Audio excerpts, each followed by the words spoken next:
Halo, selamat pagi saudara, selamat kembali berjumpa dalam Klik Indonesia Pagi TVRI edisi hari ini Minggu 16 November 2025 bersama saya Ferry Prihardi.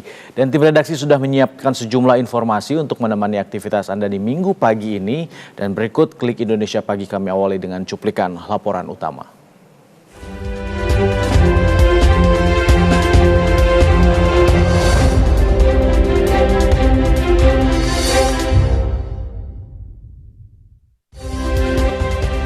Tiga korban musibah tanah longsor yang terjadi di Desa Cibenying, Cilacap, Jawa Tengah kembali ditemukan oleh tim SAR gabungan.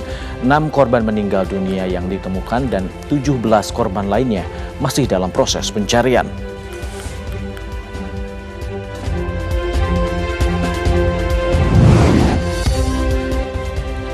Presiden Republik Indonesia Prabowo Subianto bersama Raja Yordania Abdullah II bin Al-Hussein menyaksikan langsung kolaborasi demonstrasi drone dari Tentara Nasional Indonesia, TNI, dan Angkatan Bersenjata Yordania bertema kontra terorisme.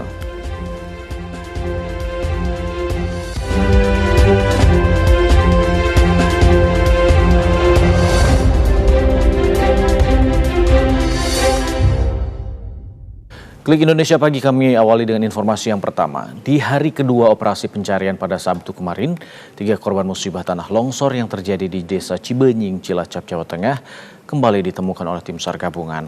Setidaknya sudah 6 korban meninggal dunia yang ditemukan dan 17 korban lainnya masih dalam proses pencarian. Dalam proses pencarian ini juga melibatkan anjing pelacak. Dari keterangan yang disampaikan Kepala Kantor SAR Cilacap, Muhammad Abdullah, pada hari kedua proses pencarian korban longsor di Desa Cibenying, Kecamatan Majenang, Cilacap, Jawa Tengah, tim SAR gabungan kembali berhasil menemukan 3 orang korban longsor dalam keadaan meninggal dunia. Ketiga korban masih satu keluarga, masing-masing Muhammad Hafiz 6 tahun, Nur Isnaini 30 tahun, dan Asmanto 70 tahun, ditemukan di bawah reruntuhan rumahnya yang tertimbun material longsoran. 3 korban selanjutnya dibawa ke Rumah Sakit Umum Daerah Majenang untuk proses identifikasi lebih lanjut. Sementara itu, dalam proses pencarian dan evakuasi korban longsor, pihak Basarnas telah menerjunkan 512 personil gabungan dengan dibantu alat berat dan anjing pelacak. Dengan ditemukannya 3 korban longsor pada hari kedua, setidaknya sudah 6 korban longsor yang ditemukan.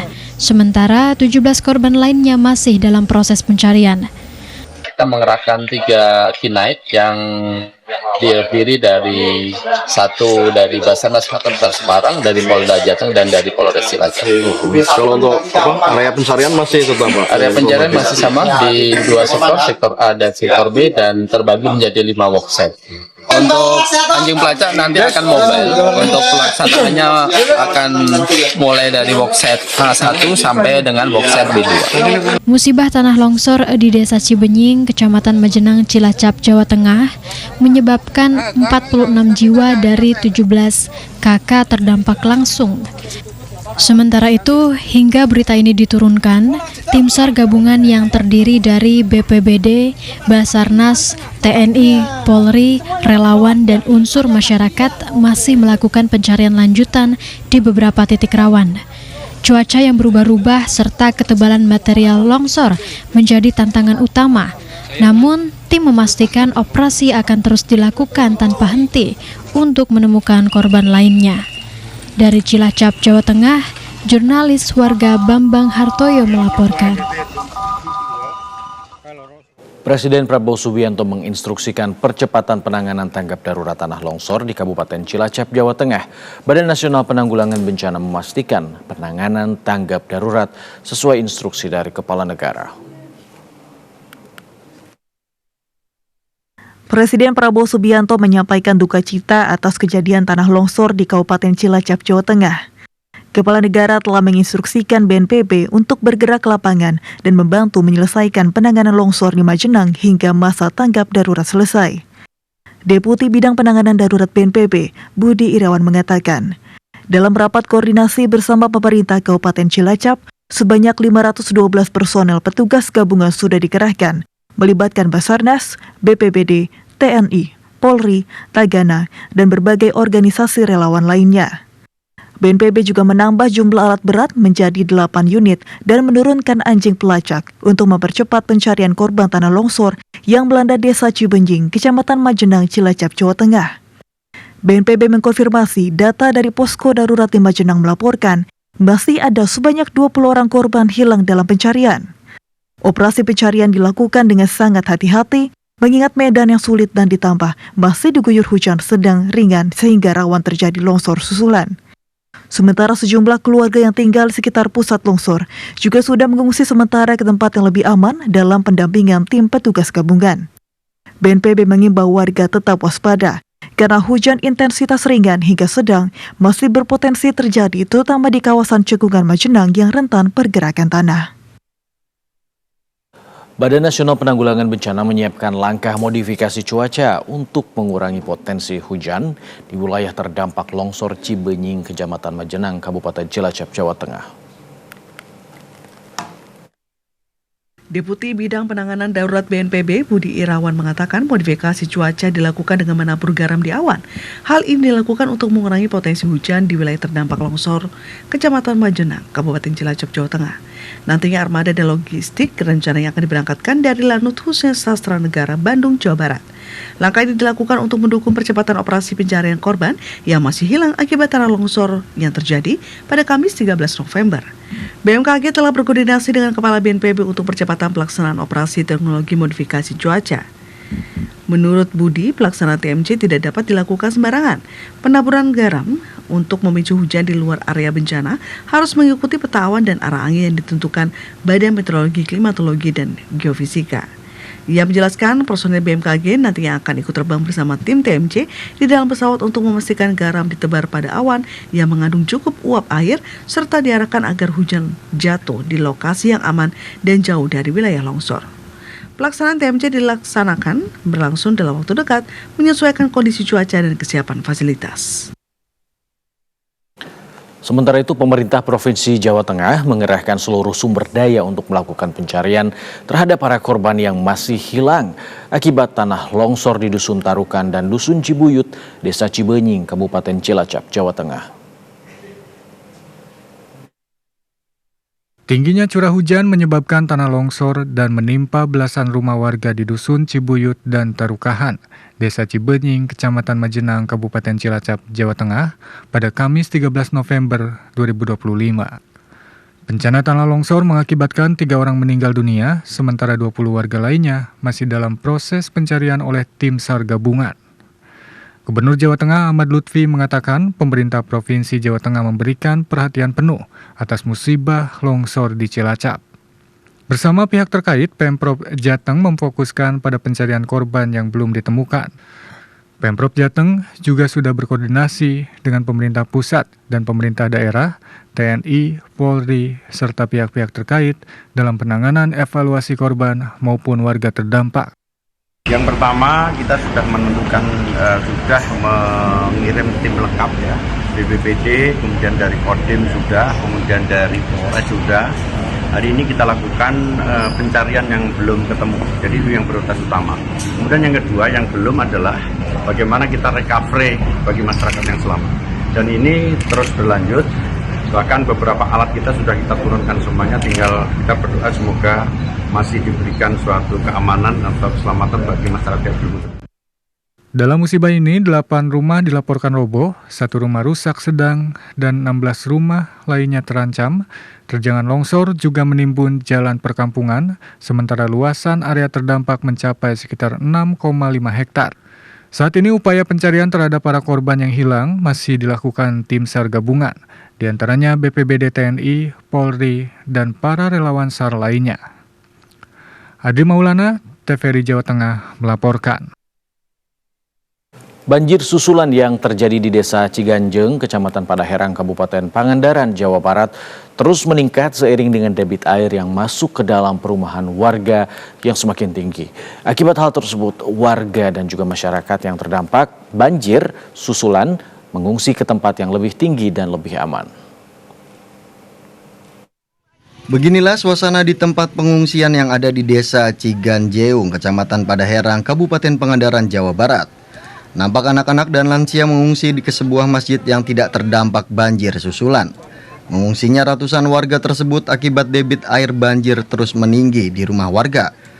Menurut Bupati Pangandaran Citra Fitriami menyatakan bahwa akibat dari banjir susulan yang terjadi di Desa Ciganjeung, 200 warga diungsikan ke sebuah masjid yang aman dan tidak terkena banjir. Petugas dan warga mengevakuasi barang berharga milik warga. Selain itu, pihak Pemkab Pangandaran menyiapkan 2 perahu darurat di lokasi banjir susulan, mengingat kondisi cuaca tidak menentu dan hujan yang masih terus turun, baik di lokasi banjir maupun di sejumlah wilayah hulu sungai.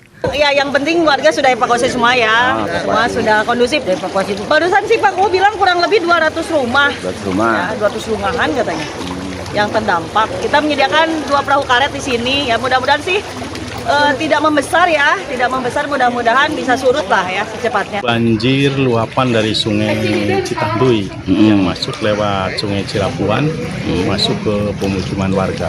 Berapa ratus rumah yang terendam? Sudah didata ini yang masuk itu 175 rumah. 175. Desa Ciganjeng, Dusun Pasar, Cihideng. Informasinya warga ada yang mengungsi, Pak? Banyak yang mengungsi karena diperkirakan itu banjir antara 1 meter sampai 1,5 meter. Mengungsi. Rumahnya emang kenapa, Bu? Kebanjiran.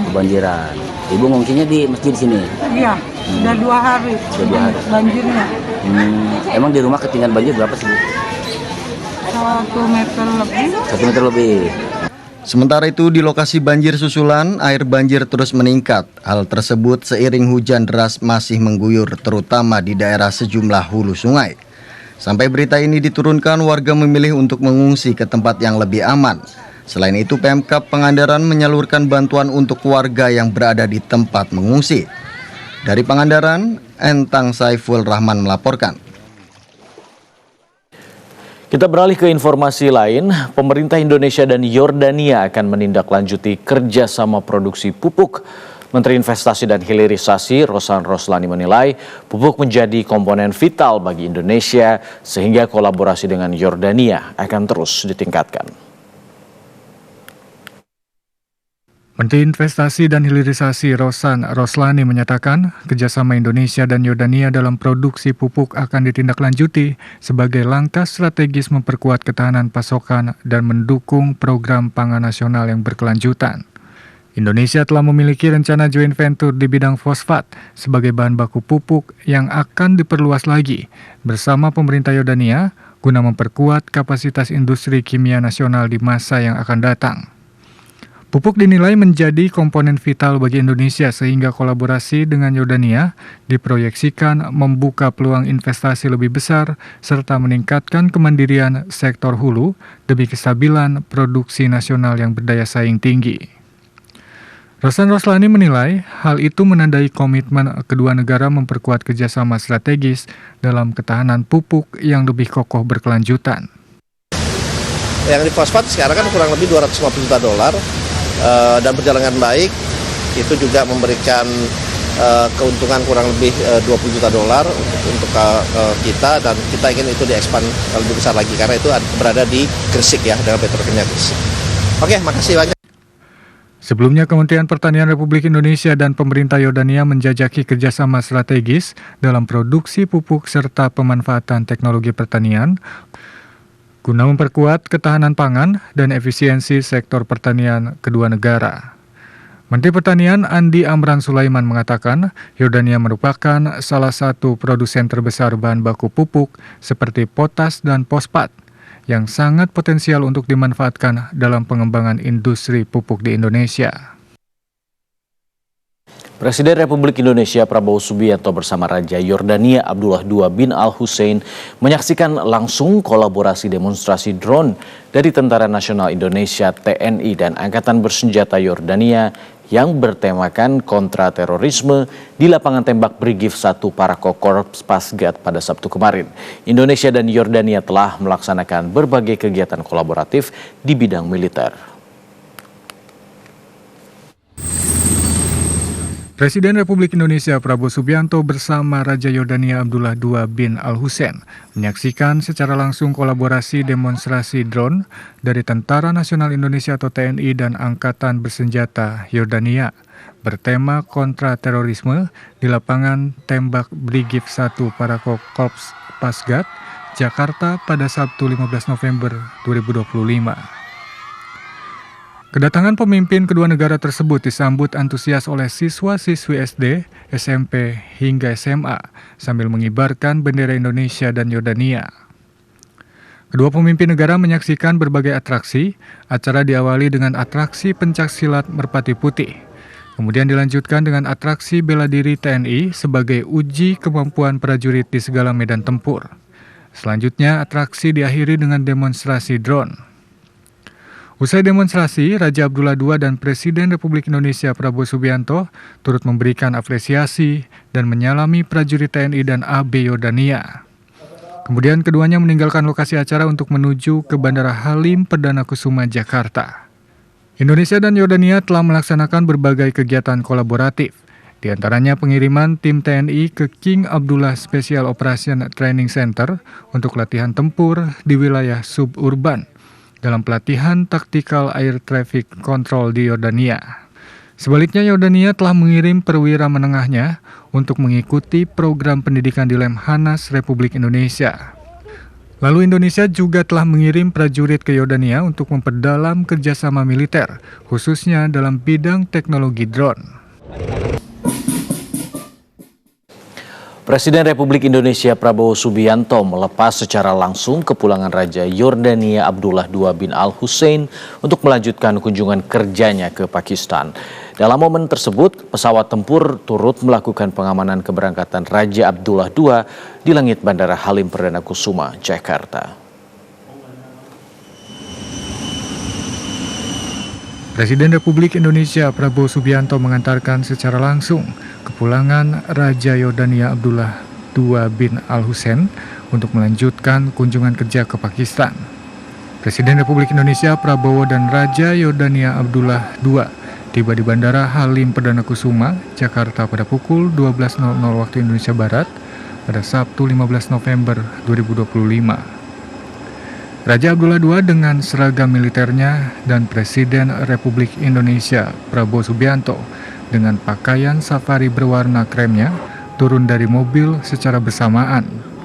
Kemudian keduanya berbincang sebentar, lalu keduanya berjalan melewati pasukan jajar kehormatan.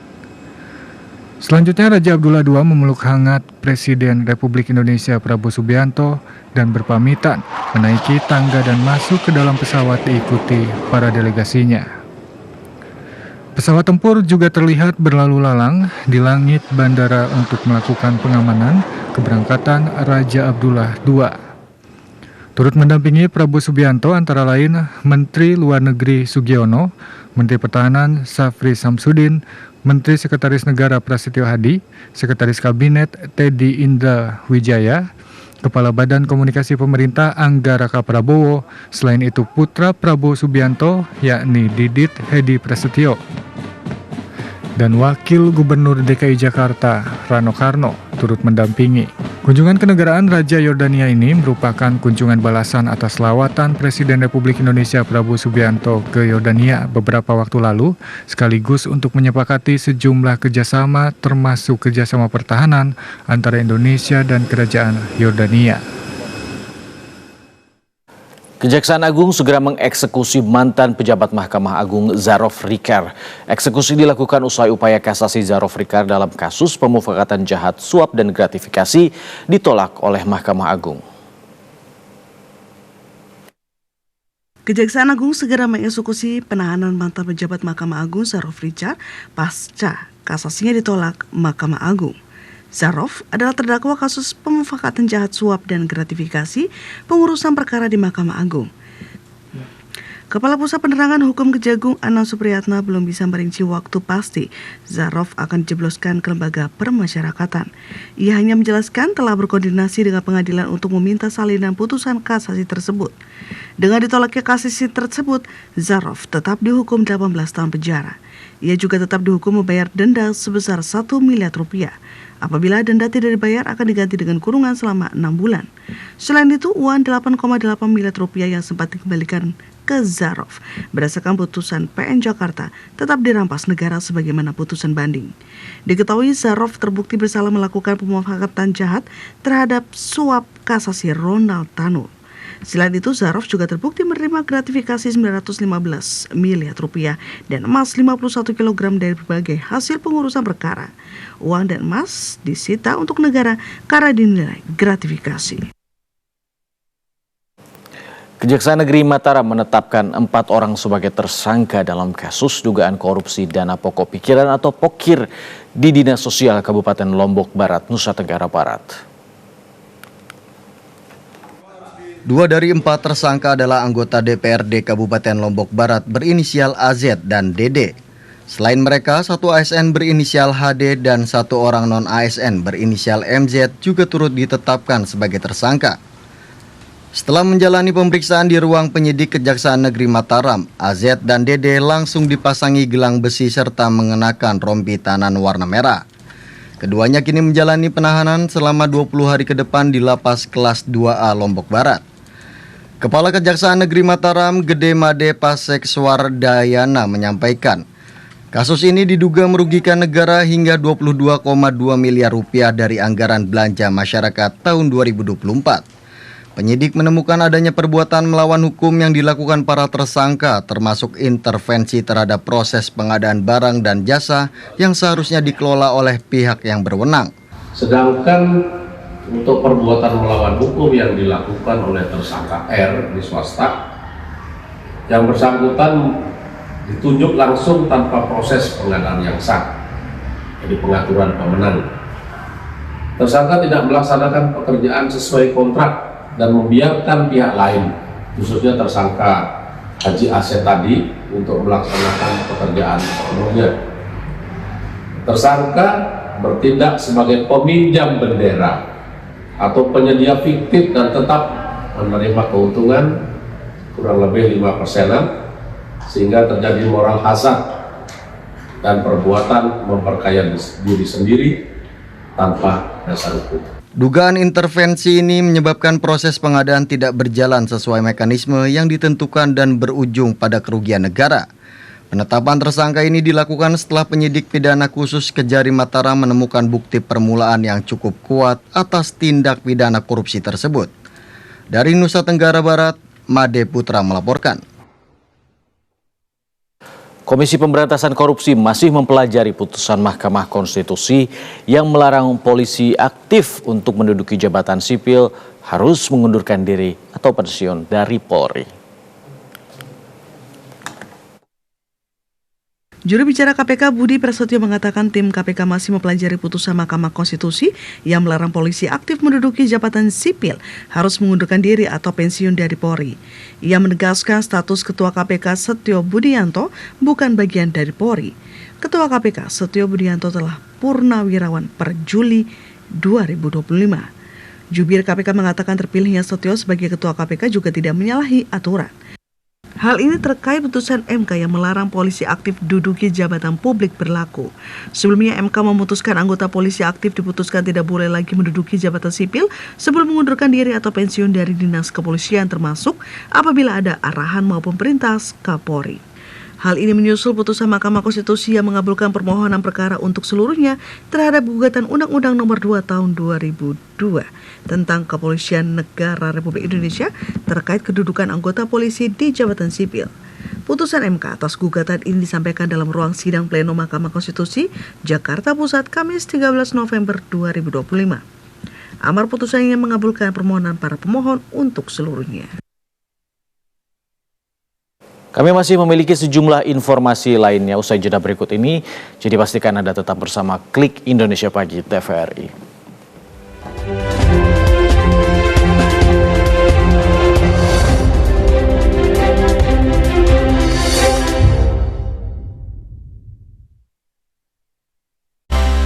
penobatan hasil karya terbaik untuk merayakan dedikasi, kreativitas, dan prestasi dari insan TVRI seluruh Indonesia. Malam Anugerah Gatra Kencana 2025 dimeriahkan oleh penampilan spesial Melly Guslow, Nowela, Jihan Audi, Gilga Sahir, Axel Ramanda, Tipe X, Dancer X-Star, Iringan Aliansi Band, Host Dwi Andika, Ibet Estria. Anugerah Gatra Kencana 2025, Rabu 26 November 2025, pukul 20 waktu Indonesia Barat, live dari Auditorium TVRI. Halo lulusan baru S1 dan D3. Pemerintah melalui Kementerian Ketenagakerjaan Republik Indonesia membuka program pemagangan nasional. Program ini memberi kamu kesempatan belajar langsung di dunia kerja nyata. Program magang nasional memberi kita pengalaman kerja nyata, sekaligus menambah keterampilan kita di dunia industri. Ayo daftarkan dirimu sekarang juga. Kunjungi situs maganghub.kemenakter.go.id. Klik daftar pencari kerja, lengkapi profilmu, pilih lowongan magang yang sesuai, lalu upload dokumen, dan tunggu seleksi. Ayo, wujudkan karirmu sejak dini. Raih pengalaman kerja, kembangkan jaringan industri. Dan jadi bagian dari generasi siap kerja untuk masa depan.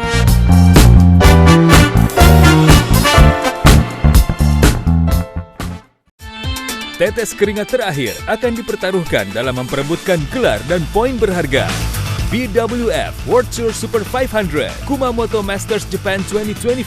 Saksikan aksi luar biasa para pebulu tangkis kesayangan Anda memperebutkan supremasi dunia. BWF Super 500 Kumamoto Masters Japan 2025 13 hingga 16 November 2025 di TVRI Sport.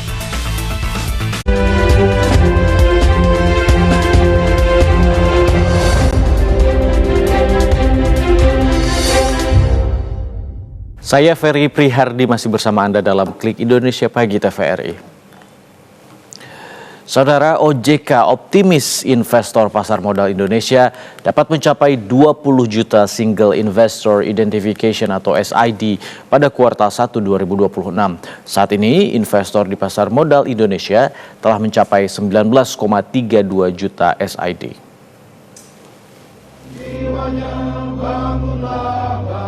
Kepala Eksekutif Pengawas Pasar Modal, Keuangan Derivatif dan Bursa Karbon Otoritas Jasa Keuangan OJK Inarno Jayadi optimis investor pasar modal Indonesia dapat mencapai 20 juta Single Investor Identification SID pada kuartal 1 2026. Menurutnya pencapaian target itu akan ditopang oleh penambahan investor retail. Namun ia tetap berharap investor institusional domestik dapat semakin berperan di pasar modal Indonesia. Adapun target jumlah investor pasar modal tersebut sesuai dengan roadmap pasar modal Indonesia tahun 2022-2027 yang menargetkan sebanyak 20 juta SID. Per November 2025, PT Kustodian Sentral Efek Indonesia KSEI mencatat jumlah investor di pasar modal Indonesia telah mencapai 19,32 juta SID atau tumbuh 30% year to date dibandingkan akhir 2024. Sementara itu dari sisi kapitalisasi pasar, OJK menargetkan market cap 70% dari nilai PDB pada akhir tahun 2025.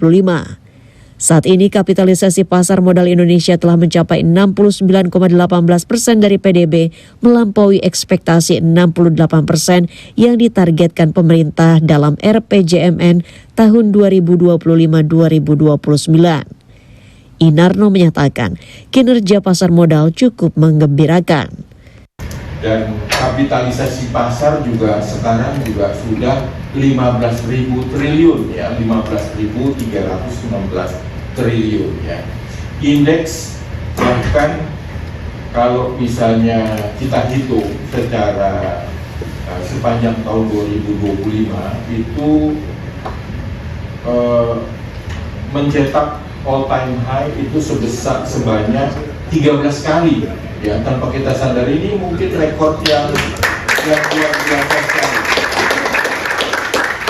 Dengan performa pasar modal Indonesia yang solid hingga November 2025, Direktur Utama BEI Iman Rahmanto menekankan pentingnya menjaga momentum. BEI akan terus memperluas basis investor. BEI memiliki target pertumbuhan 2 juta investor baru per tahun, di mana tahun ini target tersebut telah terlampaui dengan capaian 4,4 juta investor baru. Yang kedua, investor baru. Target kita 2 juta, karena ini sebenarnya memirroring apa yang ditargetkan oleh Pak Inan dan Pak Edi tadi. Setiap tahun untuk mencapai 20 juta, itu 2 juta per tahun baru. Walaupun hari ini sudah 4,4 juta investor. Harusnya tahun depan kami libur, Pak Inan. Pada penutupan perdagangan di Bursa Efek Indonesia, BEI pada Jumat 14 November 2025 menunjukkan kapitalisasi pasar modal Indonesia tercatat di level 15.316 triliun rupiah. Indeks harga saham gabungan IHSG sejak awal tahun menguat 18,23% year to date ke level 8.370,44. Bursa Efek Indonesia BEI menegaskan ambisinya untuk masuk jajaran 10 besar bursa dunia atau Top 10 Global Exchange. Sejumlah informasi terkait program prioritas pemerintahan Prabowo Gibran akan kami sampaikan dalam segmen Cinta Negeriku berikut ini.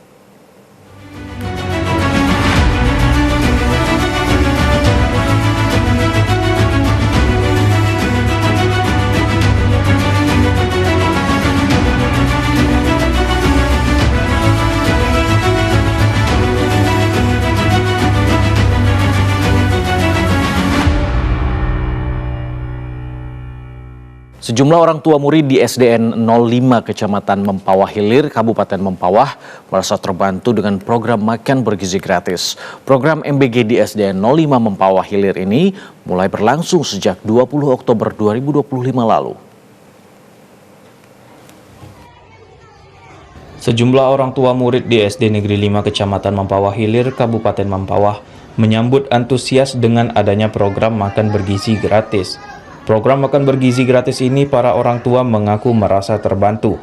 Salah seorang orang tua murid dari SDN Negeri 5 Mempawah Hilir, Aling, mengatakan sejak ada program makan bergizi gratis, dirinya sudah tidak pernah lagi membuat sarapan untuk anaknya, sehingga setiap pagi anaknya langsung berangkat sekolah tanpa menunggu masakan jadi dari dirinya. Sejauh ini menu makanan bergizi gratis yang didistribusikan SPPG dinilai baik untuk meningkatkan gizi anaknya.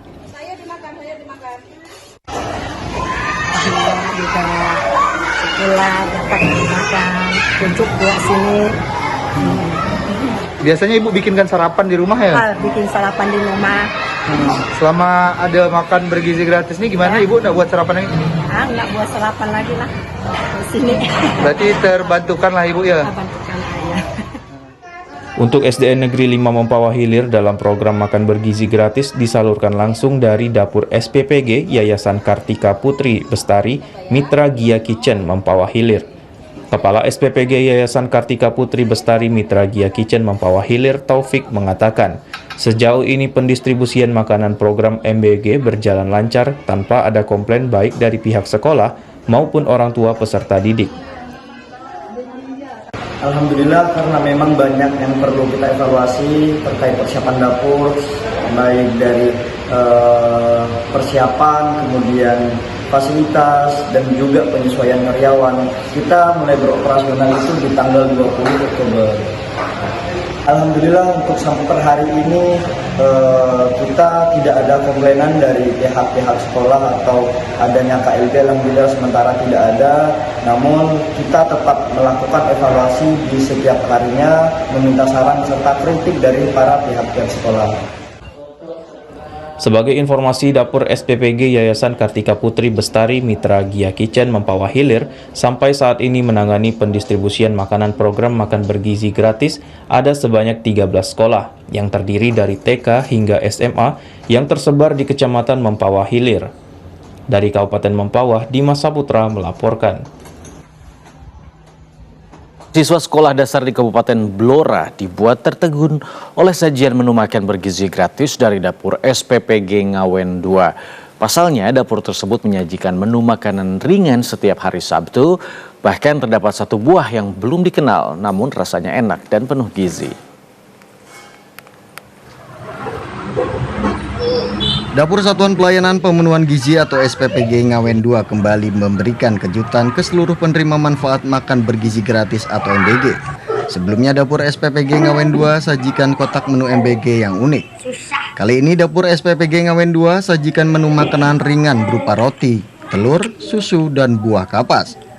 Mahres, salah satu siswa kelas 6 SDN 1 Gondang, Kecamatan Ngawen, Kabupaten Blora, mengaku tidak tahu nama buah dalam kotak menu tersebut. Namun usai dikupas dan dimakan terasa seperti menggigit kapas dan rasanya manis serta enak dirasa.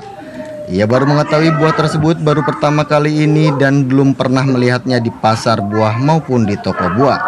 Ia bersama teman-teman satu kelas langsung melahap habis sajian menu makan ringan dari Dapur SPPG Ngawen 2. Mares mengaku senang dengan kejutan yang diberikan oleh Dapur SPPG 2 Ngawen yang selalu berkreasi dan kreatif dalam memberikan menu MBG. Senang. Nggak khawatir? Enggak. Pernah makan buah itu udah? Enggak. Ini pertama kali? Iya. Terus? Mau dibawa pulang apa dimakan habis? Dimakan habis. Dari SPPG Ngawen itu selalu membuat kejutan dengan buahnya dari luar Pulau Jawa gitu. Dia selalu kreatif memberikan buah-buah kepada buah-buahan kepada siswa-siswi kami, sehingga siswa kami tahu bahwa ini buah ini berasal dari pulau ini gitu.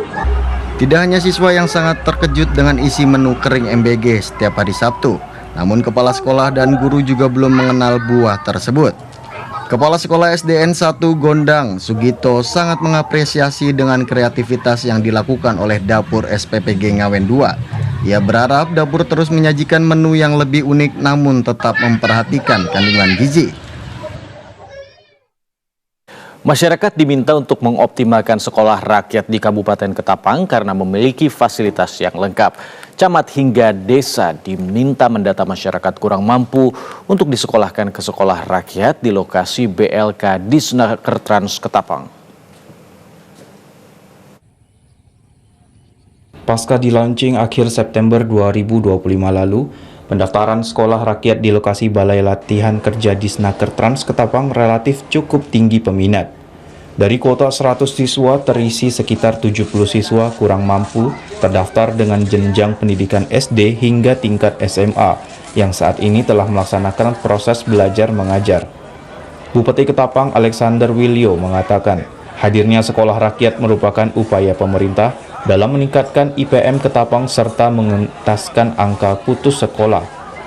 Masyarakat diminta memanfaatkan sekolah rakyat dengan maksimal. Perangkat pemerintah dari camat hingga desa diminta melakukan pendataan pada masyarakat kurang mampu untuk mendaftar ke sekolah rakyat.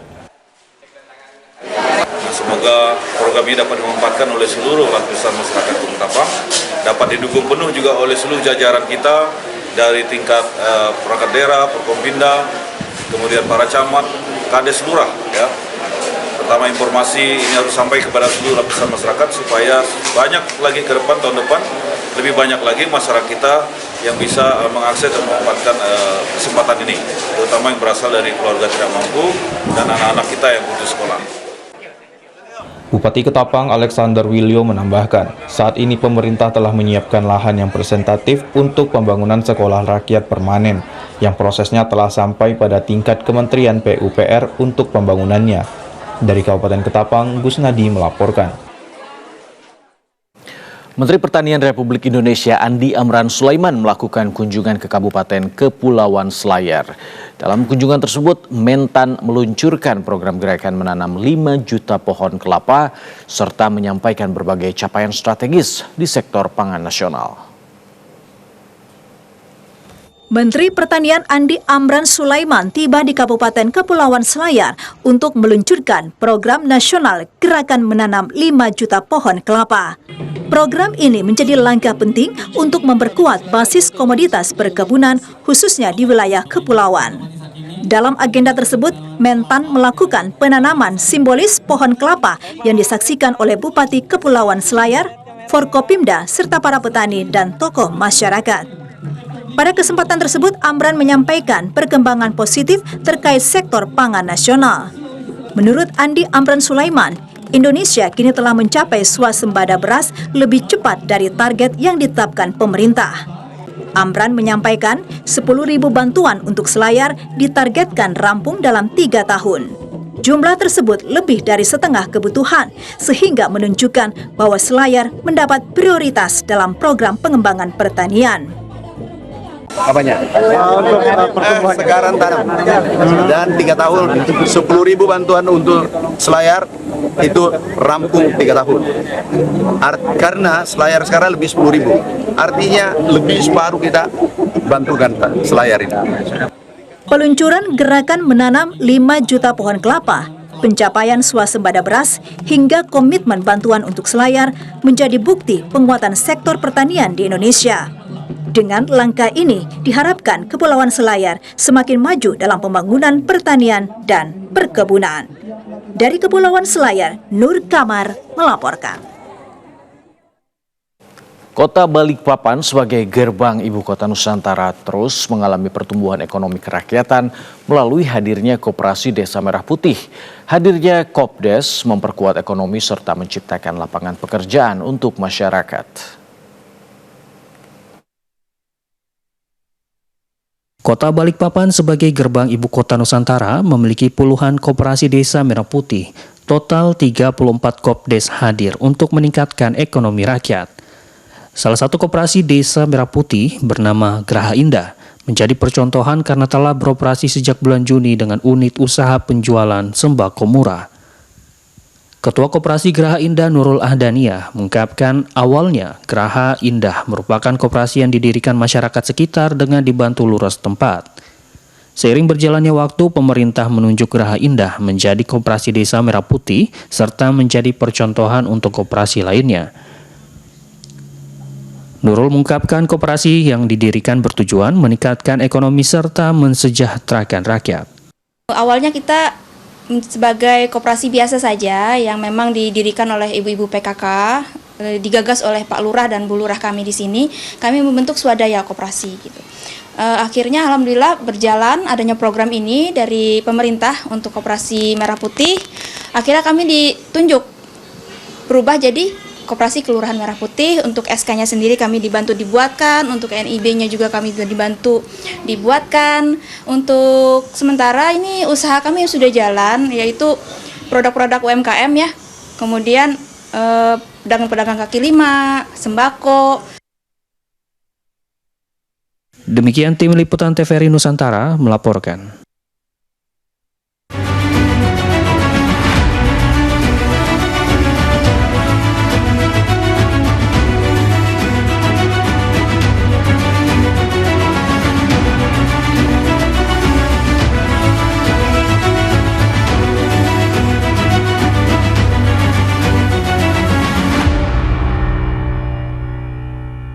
Kementerian Kebudayaan dan Kementerian Pemberdayaan Perempuan dan Perlindungan Anak bekerja sama menyosialisasikan pentingnya menjaga keharmonisan keluarga dan perlindungan anak melalui dialog parenting pranikah. Ratusan perempuan penghayat kepercayaan terhadap Tuhan Yang Maha Esa yang tergabung dalam organisasi Perempuan Puan Hayati antusias mengikuti dialog pranikah di Semarang, Jawa Tengah. Dialog yang bertajuk Pasangan Cerdas Pengasuhan Hebat Berbudi Pakarti Luhur ini digelar Puan Hayati yang bekerja sama dengan Kementerian Kebudayaan melalui Direktorat Bina Kepercayaan terhadap Tuhan Yang Maha Esa dan Masyarakat Adat serta Kementerian Pemberdayaan Perempuan dan Perlindungan Anak. Direktur Jenderal Perlindungan Kebudayaan dan Tradisi Restu Gunawan mengatakan kegiatan yang diikuti anggota Puan Hayati dari berbagai daerah di Jawa Tengah ini menjadi bagian dari upaya memperkuat literasi keluarga, kesetaraan gender, serta perlindungan anak karena tantangan pranikah saat ini semakin kompleks. Asupan, pengetahuan tentang bagaimana membangun keluarga yang cerdas, dan akhirnya akan menjadi agen-agen kita dalam pemajuan kebudayaan dan juga untuk mencerdaskan kehidupan bangsa. Ini saya kira kolaborasi yang cukup penting, kesadaran bahwa Puan Hayati mau mengadakan kegiatan seminar dengan tema yang sangat khusus, ini saya kira sangat penting. Sementara itu, Deputi Bidang Kesetaraan Gender Kemen PPPA Amurwani Dwi Lestari Ningsih menyambut baik kegiatan yang diinisiasi Puan Hayati. Ia menilai pemahaman pranikah sangat penting, terutama bagi perempuan untuk mencegah ketidakharmonisan yang dapat berdampak pada anak-anak, termasuk kasus bullying yang banyak terjadi belakangan ini. Keluarga yang dalam hal ini kurang harmonis atau bahkan tidak memberi contoh kepada anak-anak mereka, ketika mereka keluar dari lingkungan kecilnya itu tadi keluarga, dia seringkali melakukan hal-hal yang dilihat di rumah itu. Jadi dia juga melakukan stigmatisasi kepada teman-temannya, melakukan tindakan-tindakan yang seharusnya tidak dilakukan, misalkan bullying tadi ya. Upaya kita untuk bisa lebih solid di internal dan juga memberikan sosialisasi keluar agar kita bisa lebih dikenal bahwa kita memiliki ajaran yang luhur dan juga memiliki kegiatan-kegiatan yang positif sesuai dengan Kabupaten Negara. Melalui kegiatan ini, Puan Hayati Jawa Tengah berharap semakin banyak calon pasangan yang memahami pentingnya kesiapan berkeluarga dan pengasuhan berbasis nilai budaya. Institut Pariwisata Trisakti menjalin kerjasama dengan pemerintah Polandia dalam bidang pendidikan kuliner. Kerjasama ini bertujuan untuk meningkatkan kualitas sumber daya manusia di bidang pariwisata dan kuliner, serta mempererat hubungan antara Indonesia dan Polandia. Ratusan mahasiswa Institut Pariwisata Trisakti antusias mengikuti kelas pendidikan kuliner yang dibawakan sejumlah chef asal Polandia pada Jumat 14 November 2025 di Jakarta. Kegiatan ini merupakan bagian dari kerjasama IP Trisakti dengan Polandia di bidang pendidikan. Direktur Lembaga Investasi dan Perdagangan Polandia untuk Jakarta, Cezary Filipek, menyatakan kedepannya akan melakukan berbagai program seperti pertukaran pelajar, pelatihan kuliner, dan pengembangan kurikulum. Kerjasama ini juga diharapkan dapat meningkatkan kesadaran dan apresiasi terhadap budaya kuliner Polandia di Indonesia, serta memperkenalkan kuliner Indonesia kepada masyarakat Polandia. Hal senada juga diungkapkan Robiatul Adawiyah, Kepala Prodi Pengelolaan Perhotelan IP Trisakti, bahwa kerjasama ini sangat penting untuk meningkatkan kualitas pendidikan dan menciptakan tenaga kerja yang siap pakai di industri pariwisata dan kuliner. Kerjasama ini juga bagian dari upaya IP Trisakti dalam meningkatkan kerjasama internasional melalui berbagai program, diantaranya Joint Degree, Double Degree, serta riset bersama dan lintas budaya.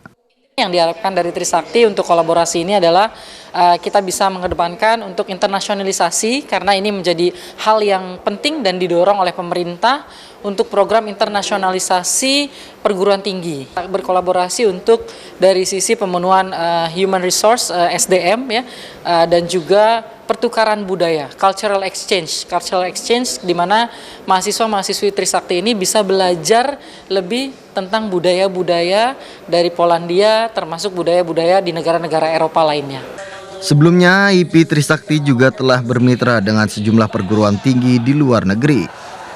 Di antaranya dengan IMI Swiss, BUT Thailand, Dong-A Universitas Korea Selatan, dan Guilin Tourism Universitas Cina.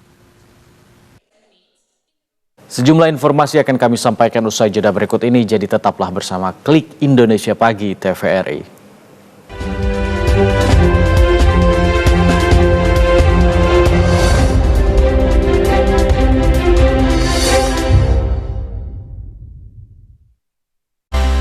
Penobatan hasil karya terbaik untuk merayakan dedikasi, kreativitas, dan prestasi dari insan TVRI seluruh Indonesia. Malam Anugerah Gatra Kencana 2025 dimeriahkan oleh penampilan spesial Melly Guslow, Nowela, Jihan Audi, Gilga Sahir, Axel Ramanda, Tipe X, Dancer X-Star, Iringan Alianzi Band, Host Dwi Andika, Ibet Estria, Anugerah Gatra Kencana 2025, Rabu 26 November 2025, pukul 20 waktu Indonesia Barat, live dari Auditorium TVRI. Halo lulusan baru S1 dan D3. Pemerintah melalui Kementerian Ketenagakerjaan Republik Indonesia membuka program magangan nasional. Program ini belajar langsung di dunia nyata. Program magang nasional kita terus menambah keterampilan kita di dunia industri. Ayo daftar dirimu sekarang juga situs maganghub.kemenaker.id. Klik daftar dokumen dan tunggu seleksi. Ayo wujudkan karirmu sejak dini. Raih pengalaman kerja, kembangkan jaringan industri. Dan jadi bagian dari generasi siap kerja untuk masa depan.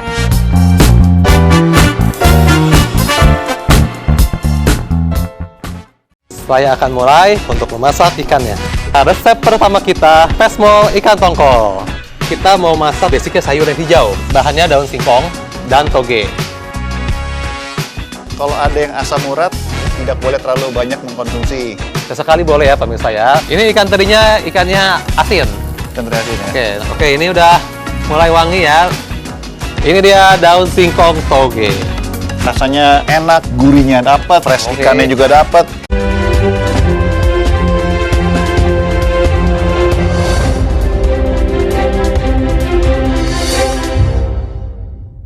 Selamat pagi dan terima kasih Anda masih bersama kami dalam Klik Indonesia Pagi TVRI. Saudara, sejumlah warga di Desa Bontoala, Kecamatan Palangga, Kabupaten Goa, memiliki cara yang unik dalam memanfaatkan lahan pekarangan rumahnya. Dari lahan kosong menjadi sumber penghasilan, seperti yang dilakukan oleh seorang warga yang menyulap teras rumahnya menjadi kolam terpal untuk budidaya lobster air tawar.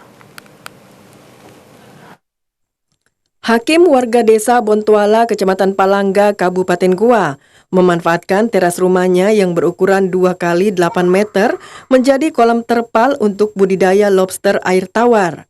Meski awalnya mengalami kegagalan, namun berkat ketekunan dan kerja kerasnya, Hakim kini dapat memanen hingga 50 ekor lobster setiap panen.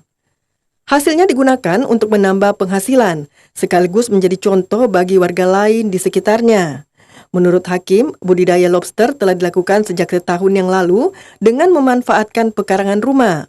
Meskipun sederhana, ia telah memanen lobster 3 kali dalam setahun. Di tempat lain kan kita butuh lahan lagi, butuh kendaraan lagi, butuh waktu. Kalau di sini kan di depan rumah kan dimanfaatkan apa yang kosong, lahan kosong. Tidak hanya budidaya lobster, warga lain di desa Bontoala juga memanfaatkan lahan pekarangan rumahnya untuk menanam berbagai sayuran seperti kelor, daun bawang, pakcoy, lombok, dan masih banyak lainnya. Program ini didukung oleh pemerintah desa setempat dengan memberikan bantuan bibit lobster dan sayuran. Dalam pemanfaatan lahan pekarangan itu luar biasa. Bisa dilihat dari kunjungan kita tadi bahwa di setiap pekarangan rumah semua dimanfaatkan dengan baik.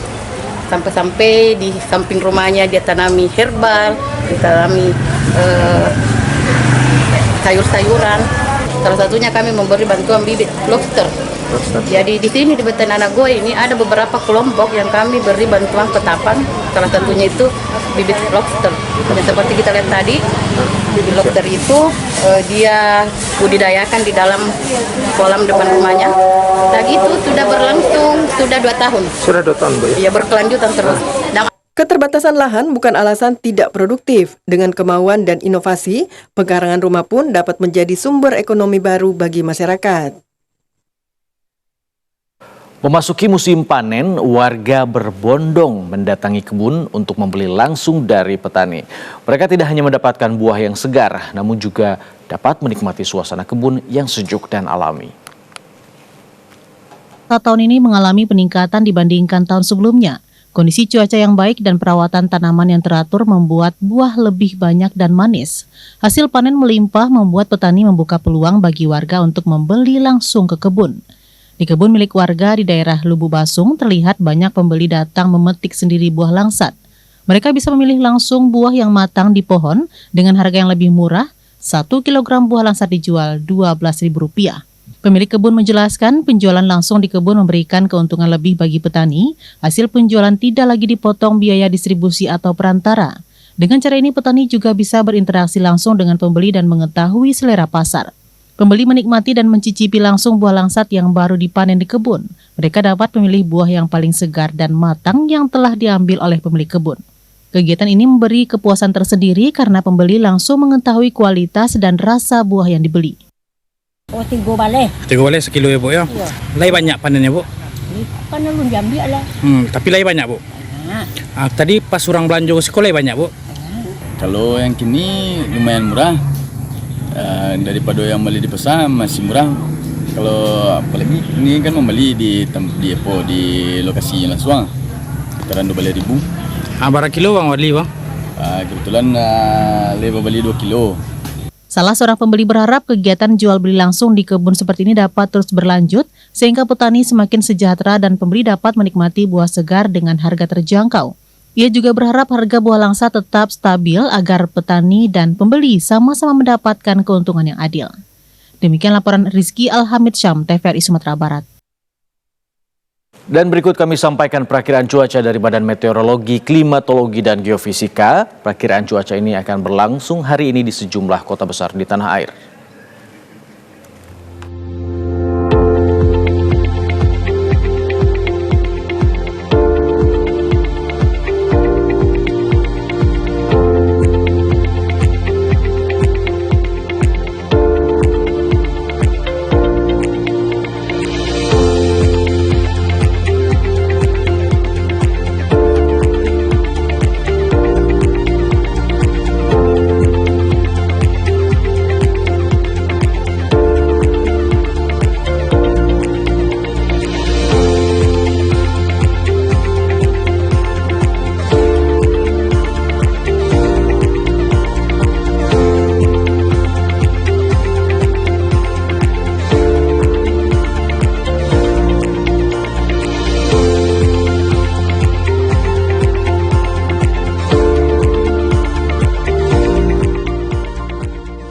Informasi perakiraan cuaca tadi sekaligus menutup perjumpaan kita dalam Klik Indonesia Pagi edisi hari ini.